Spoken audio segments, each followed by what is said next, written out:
everyone's heard about outsourcing, and especially when you're running out of time, people say you have to outsource, you need to free up some time. So let's talk about the common ways you can outsource today.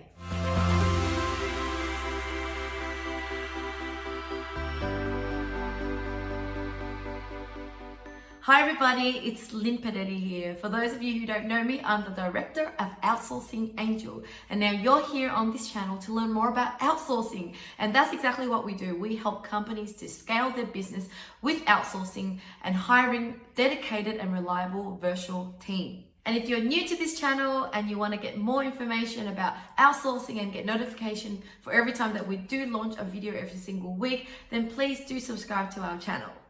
So there are 4 common ways that you can outsource, and I'm going to run through them.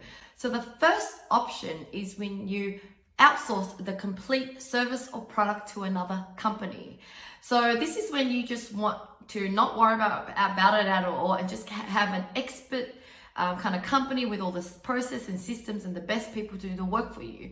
So let's just say you wanted to build a website. Instead of trying to hire someone and project manage it with that person, you want to just outsource it to a company who's going to just give you the output. So they're going to, ask you what you want. They're going to work with their team and deliver you the final good. Now, the good part of this is that you get the best product, but it's often usually comes with a higher price because you're paying not just for, the person executing the work, but you're also paying for the project manager to liaise between you and the person. And they usually run a business. So they have a agency with teams. So you're paying for you're paying a higher price. But the good part is that they are experienced and, hopefully you pick an experienced company, but the company has all the systems and process and the best people, and they know the best way to go about the project. Now, this is great if you really, you want project-based kind of work, right? If you want a website, it's going to be once off, then I highly recommend just get it outsourced,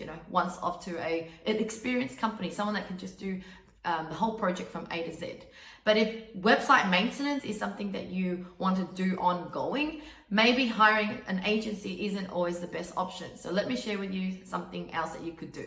Now, if you're after a website developer, let's say, because you know that you're going to have ongoing changes and you know what changes you need to do, but you just don't have time to actually do it, then it's probably more cost effective if you hired someone part-time or full-time who's going to be part of your team to be there for you whenever you need them, and they work at a certain period of time and they're more cost effective. So for example, if you work with an agency who's going to provide you website maintenance costs, even if they use someone overseas, they're still going to add in the margin of their project management time, their agency overheads, and their time spending into creating the process and systems and everything. So you're looking at upwards of $45, $50 an hour, even if they were using an offshore team. And I can tell you that because I used to run an agency. So clients were still happy to use me because instead of paying $100 or $200 an hour with a local based team of web developers, they rather work with me, who could provide them with outsourced workers. They're happy to pay $45, $50 an hour. It's cheaper for them compared to working with a local team. But then they liked it that they could still deal with me as a project manager. But if you're a company that you just want a great web developer to tell them what tasks to do, then you might as well just hire them, even though they're virtual, hire them in-house through us. So you tell us what kind of web developer you want, we hire them for you, you work directly with them, and you pay 1/3 of that $50. So you're looking at $20 an hour for a web developer. And if you're looking for a social media marketing manager, it's even cheaper than that. So you get to work directly with your own virtual staff from overseas who are cost effective, cheaper than if you were working with an agency who's going to do all the work for you.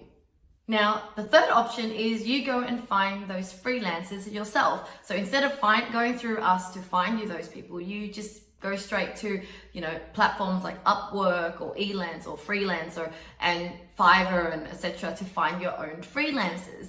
Now, the good thing about those places is that you can find anyone you want. But I think it's really actually best if you're after project-based. If you're looking for project-based, then those sites are really great. But if you're looking for someone long-term, then it's not really a great option, because these people are freelancers, contractors who are working for multiple clients. So you can't really expect them to, be there for you, a certain time to a certain time. They can only promise you that they will deliver for you. Sometimes in 5 days, 7 days. It's really depending on the workload and how much you can pay them, that they will be able to, do it faster.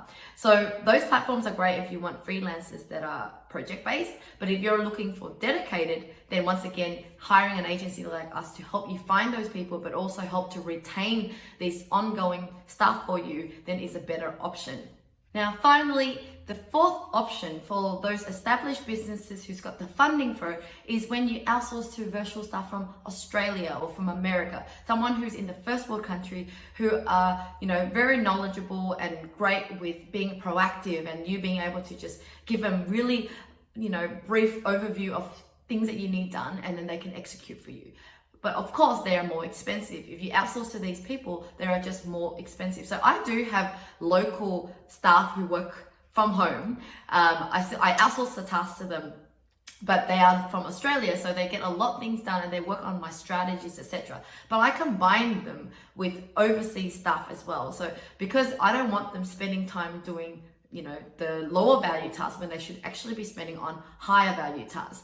Now, I really do believe that local people and overseas people work really well together, because local people do bring in that, knowledge and that culture of, they know how Australian culture work, and they're really proactive and they're great with strategies.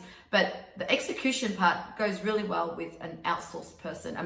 Someone from overseas. So just to recap, you have first option is just outsource on a project base, but it's going to be costly to a company that does everything for you. And this is usually good for once-off projects or things that you probably don't know how to do it yourself and don't know how to even project manage it yourself. The second option is where you hire virtual staff from overseas on a more dedicated part-time, full-time, because then they will be part of your business, reliable, and they can be cheaper. And we can help you with that at Outsourcing Angel. Now, the third option is where you just hire freelancers or contractors from all around the world on a project base. Now, it's good in that you can, get anyone, really great talent. However, they can't be reliable because they are working on project base, and they're not really good if you want someone to grow with you in your business, because they're running they're helping multiple clients. Now, the third option you have is outsourcing to a local freelancer, almost like someone in Australia. Let's say you live in Australia, but you hire someone from Australia and they can work virtually for you. They're a really great option as well, but they're just costly. So just be mindful not to use them on lower value tasks. So that is the wrap up of those 4 common ways you can outsource. Now, if you have any questions for me, please feel free to ask in the comments below. And if you'd like to have a chat with us about how we can help you find your dedicated virtual team, then do speak with us. And once again, if you want to be notified when we release our next video, please subscribe, and I'll see you again next week.